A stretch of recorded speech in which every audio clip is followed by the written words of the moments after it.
Кечээ 9-ноябрда Бишкек шаарында Жусуп Абдрахманов менен Москва көчөлөрүнүн кесилишиндеги даарыканалардын биринде сатуучунун уюлдук телефонун уурдап кеткен жаран кармалды.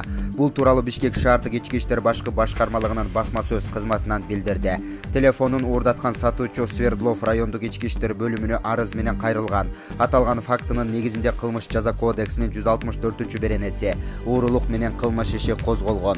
Издөө иштеринин алкагында аталган кылмышка шектүү катары 1989 жылы туулган МО аттуу жаран кармалган. Учурда тергөө амалдары жүрүп жатат. Булак Кыргыз Today KG.